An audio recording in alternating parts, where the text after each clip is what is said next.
Hay ciencias que se estudian por simple interés de saber cosas nuevas. Otras, para aprender una destreza que permita hacer o utilizar algo. La mayoría, para obtener un puesto de trabajo y ganarse con él la vida. Si no sentimos curiosidad ni necesidad de realizar tales estudios, podemos prescindir tranquilamente de ellos. Abundan los conocimientos muy interesantes pero sin los cuales uno se las arregla bastante bien para vivir. Yo, por ejemplo, lamento no tener ni idea de astrofísica ni de ebanistería, que a otros les darán tantas satisfacciones, aunque tal ignorancia no me ha impedido ir tirando hasta la fecha. Y tú, si no me equivoco, conoces las reglas del fútbol pero estás bastante pez en béisbol. No tiene mayor importancia, disfrutas con los mundiales, pasas olímpicamente de la Liga Americana y todos tan contentos. Lo que quiero decir es que ciertas cosas uno puede aprenderlas o no, a voluntad. Como nadie es capaz de saberlo todo, no hay más remedio que elegir y aceptar con humildad lo mucho que ignoramos. Se puede vivir sin saber astrofísica, ni ebanistería, ni fútbol, incluso sin saber leer ni escribir. Se vive peor, si quieres, pero se vive.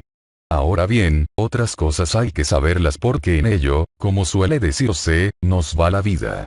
Es preciso estar enterado, por ejemplo, de que saltar desde el balcón de un sexto piso no es cosa buena para la salud. O de que una dieta de clavos, con perdón de los faquires, y ácido prúsico no permite llegar a viejo.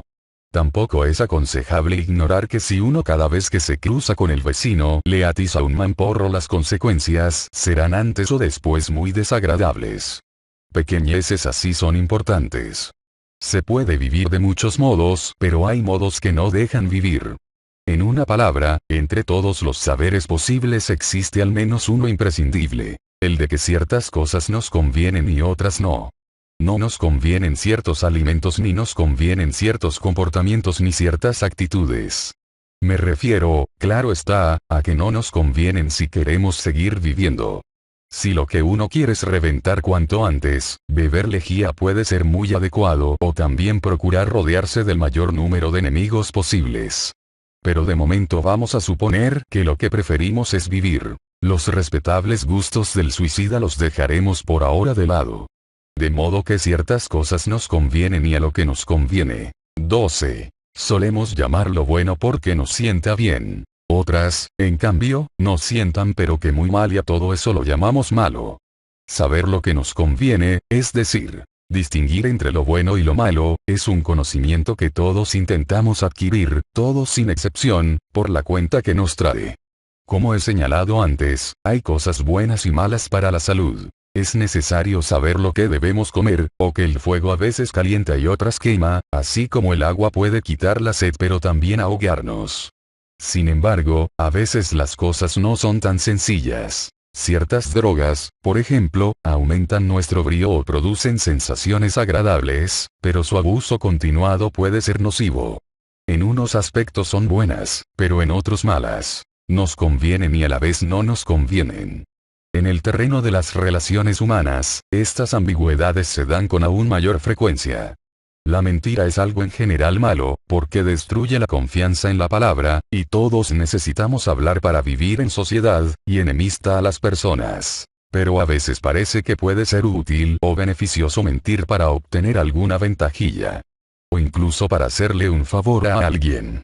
Por ejemplo, ¿es mejor decirle al enfermo de cáncer incurable la verdad sobre su estado o se le debe engañar para que pase sin angustia sus últimas horas? La mentira no nos conviene, es mala, pero a veces parece resultar buena. Buscar gresca con los demás ya hemos dicho que es por lo común inconveniente, pero debemos consentir que violen delante de nosotros a una chica sin intervenir, por aquello de no meternos en líos. Por otra parte, al que siempre dice la verdad, caiga quien caiga, suele cogerle manía a todo el mundo. Y quien interviene en plan Indiana Jones para salvar a la chica agredida, es más probable que se vea con la crisma rota que quien se va silbando a su casa. Lo malo parece a veces resultar más o menos bueno y lo bueno tiene en ocasiones apariencias de malo. Vaya jaleo. Lo de saber vivir no resulta tan fácil porque hay diversos criterios opuestos respecto a qué debemos hacer. En matemáticas o geografía hay sabios e ignorantes, pero los sabios están casi siempre de acuerdo en lo fundamental. En lo de vivir, en cambio, las opiniones distan de ser unánimes. Si uno quiere llevar una vida emocionante, puede dedicarse a los coches de Fórmula 1 o al alpinismo. Pero si se prefiere una vida segura y tranquila, será mejor buscar las aventuras en el videoclub de la esquina. Algunos aseguran que lo más noble es vivir para los demás y otros señalan que lo más útil es lograr que los demás vivan para uno. Según ciertas opiniones lo que cuenta es ganar dinero y nada más. Terese. Mientras que otros arguyen que el dinero sin salud, tiempo libre, afecto sincero o serenidad de ánimo no vale nada. Médicos respetables indican que renunciar al tabaco y al alcohol es un medio seguro de alargar la vida, a lo que responden fumadores y borrachos que con tales privaciones a ellos desde luego la vida se les haría mucho más larga. Etcétera. En lo único que a primera vista todos estamos de acuerdo es en que no estamos de acuerdo con todos. Pero fíjate que también estas opiniones distintas coinciden en otro punto. A saber, que lo que vaya a ser nuestra vida es, al menos en parte, resultado de lo que quiera cada cual. Si nuestra vida fuera algo completamente determinado y fatal, irremediable, todas estas disquisiciones carecerían del más mínimo sentido. Nadie discute si las piedras deben caer hacia arriba o hacia abajo. Caen hacia abajo y punto.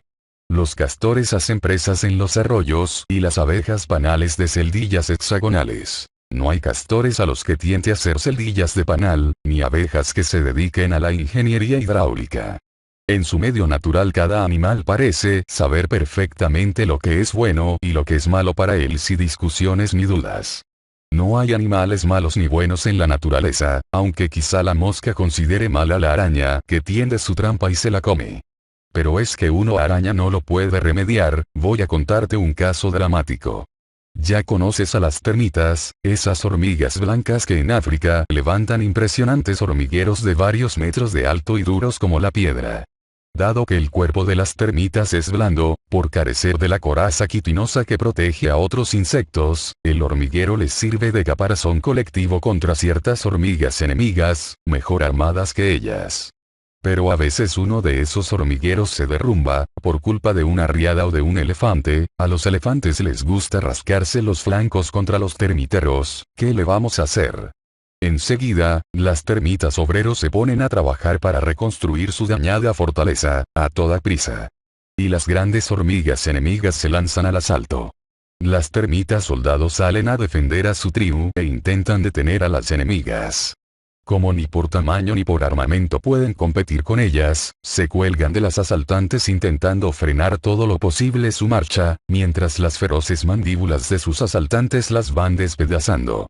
Las obreras trabajan con toda celeridad y se ocupan de cerrar otra vez el termitero de ruido, pero lo cierran dejando fuera a las pobres y heroicas termitas soldado, que sacrifican sus vidas por la seguridad de las demás. No merecen. 14. ¿Acaso una medalla, por lo menos? No es justo decir que son valientes. Cambio de escenario, pero no de tema. En la Ilíada, Homero cuenta la historia de Héctor, el mejor guerrero de Troya, que espera a pie firme fuera de las murallas de su ciudad a Aquiles, el enfurecido campeón de los aqueos, aun sabiendo que éste es más fuerte que él y que probablemente va a matarle. Lo hace por cumplir su deber, que consiste en defender a su familia y a sus conciudadanos del terrible asaltante. Nadie duda de que Héctor es un héroe, un auténtico valiente. Pero es Héctor heroico y valiente del mismo modo que las termitas soldado, cuya gesta millones de veces repetida ningún Homero se ha molestado en contar. ¿No hace Héctor, a fin de cuentas, lo mismo que cualquiera de las termitas anónimas? ¿Por qué nos parece su valor más auténtico y más difícil que el de los insectos? ¿Cuál es la diferencia entre un caso y otro? Sencillamente, la diferencia estriba en que las termitas soldado luchan y mueren porque tienen que hacerlo, sin poderlo remediar, como la araña que se come a la mosca. Héctor, en cambio, sale a enfrentarse con Aquiles porque quiere. Las termitas soldado no pueden desertar, ni rebelarse, ni remolonear para que otras vayan en su lugar. Están programadas necesariamente por la naturaleza para cumplir su heroica misión. El caso de Héctor es distinto. Podría decir que está enfermo o que no le da la gana enfrentarse a alguien más fuerte que él. Quizá sus conciudadanos le llamasen cobarde y le tuviesen por un caradura, o quizá le preguntasen qué otro plan se le ocurre para frenar a Aquiles, pero es indudable que tiene la posibilidad de negarse a ser héroe. Por mucha presión que los demás ejerzan sobre él, siempre podría escaparse de lo que se supone que debe hacer. No está programado para ser héroe, ningún hombre lo está. De ahí que tenga mérito su gesto y que Homero cuente su historia con épica emoción. A diferencia de las termitas, decimos que Héctor es libre y por eso admiramos su valor. Y así llegamos a la palabra fundamental de todo este embrollo: libertad. Los animales, y no digamos ya los minerales o las plantas, no tienen más remedio que ser tal como son y hacer lo que están programados naturalmente para hacer. No se les puede reprochar que lo hagan ni aplaudirles por ello porque no saben comportarse de otro modo. Tal disposición obligatoria les ahorra sin duda muchos quebraderos de cabeza. En cierta medida, desde luego, los hombres también estamos programados por la naturaleza. Estamos hechos para beber agua, no lejía, y a pesar de todas nuestras precauciones debemos morir antes o después. Y de modo 15. Menos imperioso pero parecido, nuestro programa cultural es determinante. Nuestro pensamiento viene condicionado por el lenguaje que le da forma, un lenguaje que se nos impone desde fuera y que no hemos inventado para nuestro uso personal, y somos educados en ciertas tradiciones, hábitos, formas de comportamiento, leyendas. En una palabra, que se nos inculcan desde la cunita unas fidelidades y no otras. Todo ello pesa mucho y hace que seamos bastante previsibles. Por ejemplo, Héctor, ese del que acabamos de hablar. Su programación natural hacía que Héctor sintiese necesidad de protección, cobijo y colaboración, beneficios que mejor o peor encontraba en su ciudad de Troya. También era muy natural que considerara con afecto a su mujer Andrómaca, que le proporcionaba compañía placentera, y a su hijito, por el que sentía lazos de apego biológico. Culturalmente, se sentía parte de Troya y compartía con los troyanos la lengua, las costumbres y las tradiciones. Además, desde pequeño le habían educado para que fuese un buen guerrero al servicio de su ciudad y se le dijo que la cobardía era algo aborrecible, indigno de un hombre. Si traicionaba a los suyos, Héctor sabía que se vería despreciado y que le castigarían de uno u otro modo. De modo que también estaba bastante programado para actuar como lo hizo, ¿no? Y sin embargo, Héctor hubiese podido decir: a la porra con todo. Podría haberse disfrazado de mujer para escapar por la noche de Troya, o haberse fingido enfermo o loco para no combatir, o haberse arrodillado ante Aquiles ofreciéndole sus servicios como guía para invadir Troya por su lado más débil. También podría haberse dedicado a la bebida o haber inventado una nueva religión que dijese que no hay que luchar contra los enemigos sino poner la otra mejilla cuando nos abofetean. Me dirás que todos estos comportamientos hubiesen sido bastante raros, dado quién era Héctor y la educación que había recibido. Pero tienes que reconocer que no son hipótesis imposibles, mientras que un castor que fabrique panales o una termita desertora no son algo raro sino estrictamente imposible. Con los hombres nunca puede uno estar seguro del todo, mientras que con los animales o con otros seres naturales sí, por mucha programación biológica o cultural que tengamos, los hombres siempre podernos optar finalmente por algo que no esté en el programa, al menos, que no esté del todo. Podemos decir sí o no, quiero o no quiero.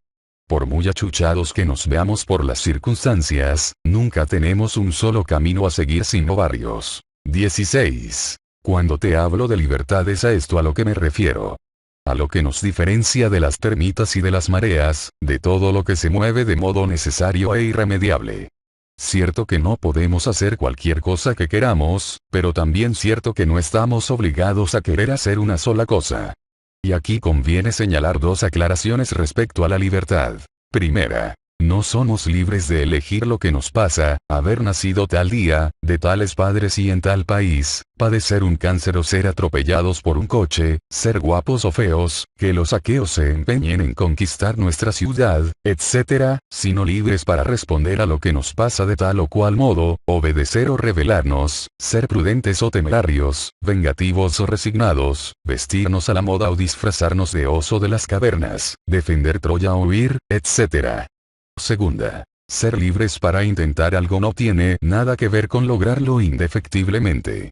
No es lo mismo la libertad, que consiste en elegir dentro de lo posible, que la omnipotencia, que sería conseguir siempre lo que uno quiere, aunque pareciese imposible. Por ello, cuanta más capacidad de acción tengamos, mejores resultados podremos obtener de nuestra libertad.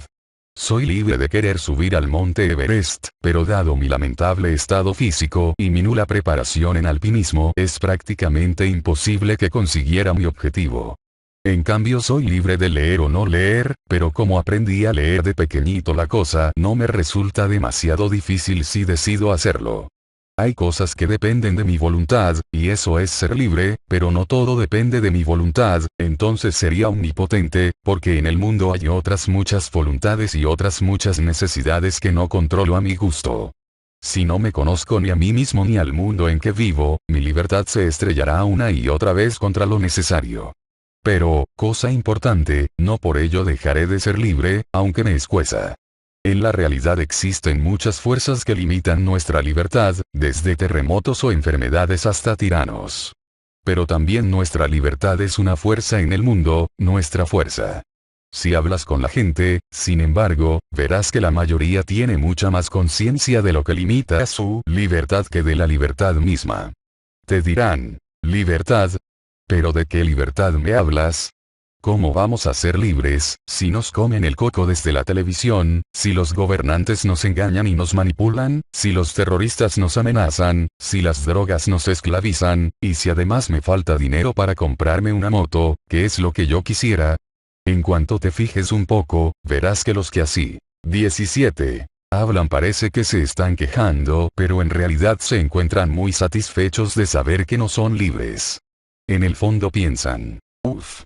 Menudo peso nos hemos quitado de encima. Como no somos libres, no podemos tener la culpa de nada de lo que nos ocurra, pero yo estoy seguro de que nadie cree de veras que no es libre, nadie acepta sin más que funciona como un mecanismo inexorable de relojería o como una termita. Uno puede considerar que optar libremente por ciertas cosas en ciertas circunstancias es muy difícil, entrar en una casa en llamas para salvar a un niño, por ejemplo, o enfrentarse con firmeza a un tirano, y que es mejor decir que no hay libertad para no reconocer que libremente se prefiere lo más fácil, es decir, esperar a los bomberos o lamer la bota que le pisa a uno el cuello. Pero dentro de las tripas algo insiste en decirnos. Si tú hubieras querido, cuando cualquiera se empeñe en negarte que los hombres somos libres, te aconsejo que le apliques la prueba del filósofo romano.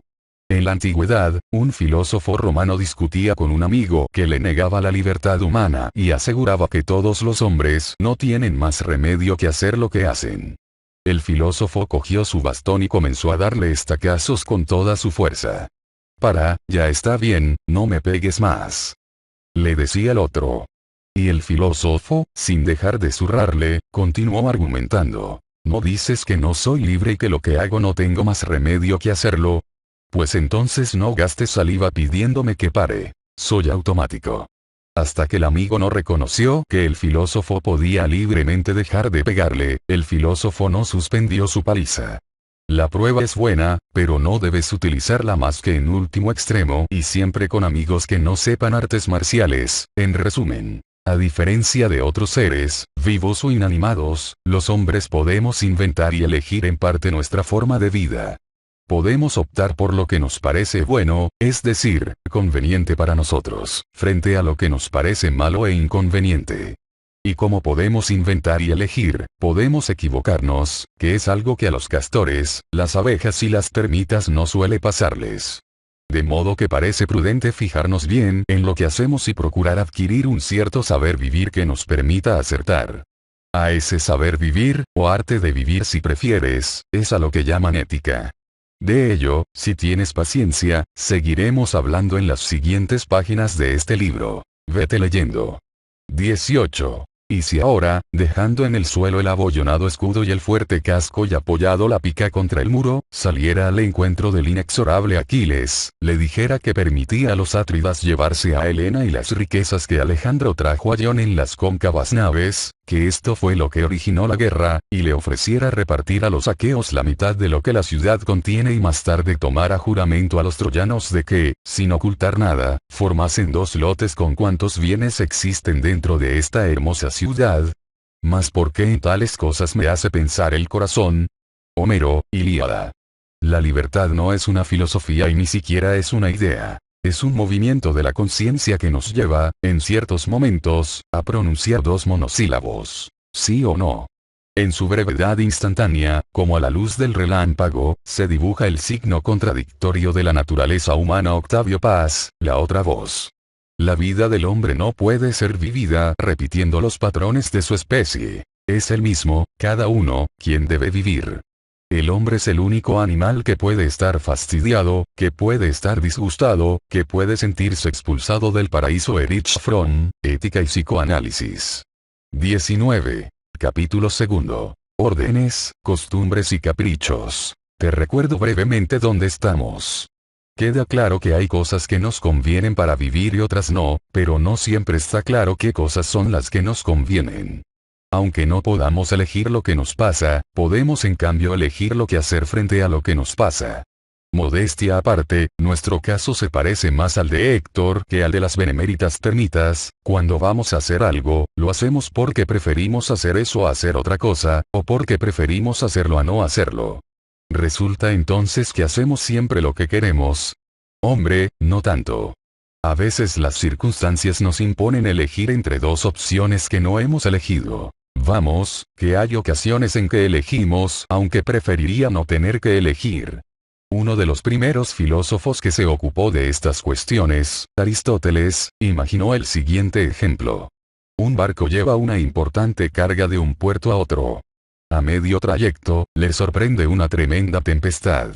Parece que la única forma de salvar el barco y la tripulación es arrojar por la borda el cargamento, que además de importante es pesado. El capitán del navío se plantea el problema siguiente. ¿Debo tirar la mercancía o arriesgarme a capear el temporal con ella en la bodega, esperando que el tiempo mejore o que la nave resista? Desde luego, si arroja el cargamento lo hará porque prefiere hacer eso a afrontar el riesgo, pero sería injusto decir sin más que quiere tirarlo. Lo que de veras quiere es llegar a puerto con su barco, su tripulación y su mercancía. Eso es lo que más le conviene. Sin embargo, dadas las borrascosas circunstancias, prefiere salvar su vida y la de su tripulación a salvar la carga, por preciosa que sea. Ojalá no se hubiera levantado la maldita tormenta. Pero la tormenta no puede elegirla, es cosa que se le impone, cosa que le pasa, quiera o no. Lo que en cambio puede elegir es el comportamiento a seguir en el peligro que le amenaza. Si tira el cargamento por la borda lo hace porque quiere, y a la vez sin querer. Quiere vivir, salvarse y salvar a los hombres que dependen de él, salvar su barco. Pero no quisiera quedarse sin la carga ni el provecho que representa, por lo que no se desprenderá de ella sino muy a regañadientes. Preferiría sin duda no verse en el trance de tener que escoger entre la pérdida de sus bienes y la pérdida de su vida. Sin embargo, no queda más remedio y debe decidirse. Elegirá lo que quiera más, lo que crea. 20. Más conveniente.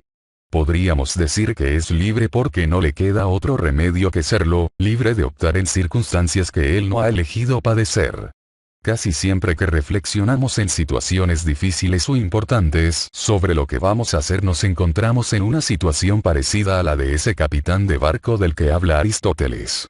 Pero claro, no siempre las cosas se ponen tan feas. A veces las circunstancias son menos tormentosas, y si me empeño en no ponerte más que ejemplos con ciclón incorporado puedes rebelarte contra ellos, como hizo aquel aprendiz de aviador. Su profesor de vuelo le preguntó, ¿va usted en un avión, se declara una tormenta y le inutiliza a usted el motor? ¿Qué debe hacer? Y el estudiante contesta, seguiré con el otro motor. Bueno, dijo el profesor, pero llega otra tormenta y le deja sin ese motor. ¿Cómo se las arregla entonces? Pues seguiré con el otro motor, también se lo destruye una tormenta. ¿Y entonces?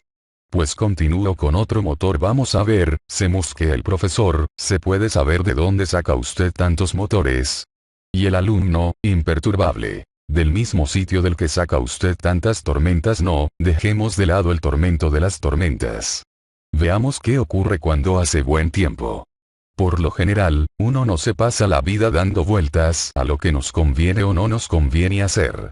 Afortunadamente no solemos estar tan achuchados por la vida como el capitán del dichoso barquito del que hemos hablado.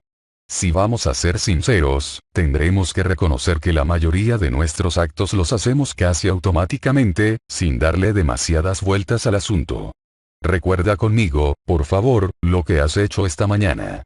A una hora indecentemente temprana ha sonado el despertador y tú, en vez de estrellarlo contra la pared como te apetecía, has apagado la alarma. Te has quedado un ratito entre las sábanas, intentando aprovechar los últimos y preciosos minutos de comodidad horizontal. Después has pensado que se te estaba haciendo demasiado tarde y el autobús para el cole no espera, de modo que te has levantado con santa resignación. Ya sé que no te gusta demasiado lavarte los dientes, pero como te insisto tanto para que lo hagas, has acudido entre bostezos a la cita con el cepillo y la pasta. Te has duchado casi sin darte cuenta de lo que hacías, porque es algo que ya pertenece a la rutina de todas las mañanas. Luego te has bebido el café con leche y te has tomado la habitual tostada con mantequilla. Después, a la dura calle. Mientras ibas hacia la parada del autobús repasando mentalmente los problemas de matemáticas, ¿no tenías hoy control? Has ido dando patadas. 21. Distraídas a una lata vacía de Coca-Cola. Más tarde el autobús, el colegio, etc. Francamente, no creo que cada uno de esos actos los hayas realizado tras angustiosas meditaciones. ¿Me levanto o no me levanto? ¿Me ducho o no me ducho? ¿Desayunar o no desayunar? Esa es la cuestión. La zozobra del pobre capitán de barco a punto de zozobrar, tratando de decidir a toda prisa si tiraba por la borda la carga o no, se parece poco a tus soñolientas decisiones de esta mañana. Has actuado de manera casi instintiva, sin plantearte muchos problemas. En el fondo resulta lo más cómodo y lo más eficaz, ¿no? A veces darle demasiadas vueltas a lo que uno va a hacer nos paraliza. Es como cuando echas a andar. Si te pones a mirarte los pies y a decir ahora, el derecho, luego, el izquierdo, etc., lo más seguro es que pegues un tropezón o que acabes parándote. Pero yo quisiera que ahora, retrospectivamente, te preguntaras lo que no te preguntaste esta mañana. Es decir, ¿por qué he hecho lo que hice? ¿Por qué ese gesto y no mejor el contrario o quizá otro cualquiera? Supongo que esta encuesta te indignará un poco. Vaya. ¿Que por qué tienes que levantarte a las 7:30, lavarte los dientes e ir al colegio? Y yo te lo pregunto. Pues precisamente porque yo me empeño en que lo hagas y te doy la lata de 1000 maneras, con amenazas y promesas, para obligarte. Si te quedases en la cama menudo jaleo te montaría. Claro que algunos de los gestos reseñados, como ducharte o desayunar, los realizas ya sin acordarte de mí, porque son cosas que siempre se hacen al levantarse, ¿no? Y que todo el mundo repite. Lo mismo que ponerse pantalones en lugar de ir en calzoncillos, por mucho que apriete el calor. En cuanto a lo de tomar el autobús, bueno, no tienes más remedio que hacerlo para llegar a tiempo, porque el colegio está demasiado lejos como para ir andando y no soy tan espléndido para pagarte un taxi de ida y vuelta todos los días. ¿Y lo de pegarle patadas a la lata? Pues eso lo haces porque sí, porque te da la gana. Vamos a detallar entonces la serie de diferentes motivos que tienes para tus comportamientos matutinos. Ya sabes lo que es un motivo en el sentido que recibe la palabra en este contexto. Es la razón que tienes o al menos crees tener para hacer algo, la explicación más aceptable de tu conducta cuando reflexionas un poco sobre ella. En una palabra, la mejor respuesta que se te ocurre a la pregunta ¿por qué hago eso? Pues bien, uno de los tipos de motivación que reconoces es el de que yo te mando que hagas tal o cual cosa. A estos motivos les llamaremos órdenes. En 22 otras ocasiones el motivo es que sueles hacer siempre ese mismo gesto y ya lo repites casi sin pensar, o también el ver que a tu alrededor todo el mundo se comporta así habitualmente. Llamaremos costumbres a este juego de motivos. En otros casos, los puntapiés a la lata, por ejemplo, el motivo parece ser la ausencia de motivo, el que te apetece sin más, la pura gana. ¿Estás de acuerdo en que llamemos caprichos al porqué de estos comportamientos? Dejo de lado los motivos más crudamente funcionales, es decir, los que te inducen a aquellos gestos que haces como puro y directo instrumento para conseguir algo. Bajar la escalera para llegar a la calle en lugar de saltar por la ventana, coger el autobús para ir al cole, utilizar una taza para tomar tu café con leche, etc. Nos limitaremos a examinar los tres primeros tipos de motivos, es decir, las órdenes, las costumbres y los caprichos. Cada uno de esos motivos inclina tu conducta en una dirección u otra, explica más o menos tu preferencia por hacer lo que haces frente a las otras muchas cosas que podrías hacer. La primera pregunta que se me ocurre plantear sobre ellos es: ¿fuerza te obliga a actuar cada uno porque no todos tienen el mismo peso en cada ocasión? Levantarte para ir al colegio es más obligatorio que lavarte los dientes o duchar. Y creo que bastante más que dar patadas a la lata de Coca-Cola. En cambio, ponerte pantalones o al menos calzoncillos por mucho calor que haga es tan obligatorio como ir al cole, ¿no? Lo que quiero decirte es que cada tipo de motivos tiene su propio peso y te condiciona a su modo. Las órdenes, por ejemplo, sacan su fuerza, en parte, del miedo que puedes tener a las terribles represalias que tomaré contra ti si no me obedeces. Pero también, supongo, al afecto y la confianza que me tienes y que te lleva a pensar que lo que te mando es para protegerte y mejorarte o, como suele decirse con expresión que te hace torcer el gesto, por tu bien.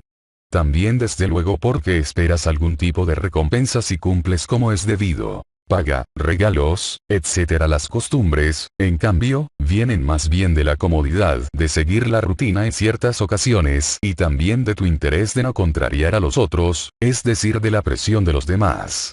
También en las costumbres hay algo así como una obediencia a ciertos tipos de órdenes. Piensa, por poner otro ejemplo, en las modas. La cantidad de cazadoras, zapatillas, chapas, etc., que tienes que ponerte porque entre tus amigos es costumbre llevarlas y tú no quieres desentonar. Las órdenes y las costumbres tienen una cosa en común. Parece que vienen de fuera, que se te imponen sin pedirte permiso. En cambio, los 23 caprichos te salen de dentro, brotan espontáneamente sin que nadie te los mande ni a nadie en principio creas imitarlos. Yo supongo que si te pregunto que cuando te sientes más libre, al cumplir órdenes, al seguir la costumbre o al hacer tu capricho, me dirás que eres más libre al hacer tu capricho, porque es una cosa más tuya y que no depende de nadie más que de ti. Claro que vete a saber. A lo mejor también el llamado capricho te apetece porque se lo imitas a alguien o quizá brota de una orden pero al revés, por ganas de llevar la contraria, unas ganas que no se te hubieran despertado a ti solo sin el mandato previo que desobedeces. En fin, por el momento vamos a dejar las cosas aquí, que por hoy ya es lío suficiente. Pero antes de acabar recordemos como despedida otra vez aquel barco griego en la tormenta al que se refirió Aristóteles. Ya que empezarnos entre olas y truenos bien podemos acabar lo mismo, para que el capítulo resulte capicúa. El capitán del barco estaba, cuando lo dejamos, en el trance de arrojar o no la carga por la borda para evitar el naufragio. Desde luego tiene orden de llevar las mercancías a puerto, la costumbre no es precisamente tirarlas al mar y poco le ayudaría a seguir sus caprichos dado el berenjenal en que se encuentra. Seguirá sus órdenes aún a riesgo de perder la vida y la de toda su tripulación. Tendrá más miedo a la cólera de sus patronos que al mismo mar furioso. En circunstancias normales puede bastar con hacer lo que le mandan a uno, pero a veces lo más prudente es plantearse hasta qué punto resulta aconsejable obedecer. Después de todo, el capitán no es como las termitas, que tienen que salir en plan kamikaze, quieran o no porque no les queda otro remedio que obedecer los impulsos de su naturaleza. Y si en la situación en que está las órdenes no le bastan, la costumbre todavía menos. La costumbre sirve para lo corriente, para la rutina de todos los días. Francamente, una tempestad en alta mar no es momento para andarse con rutinas.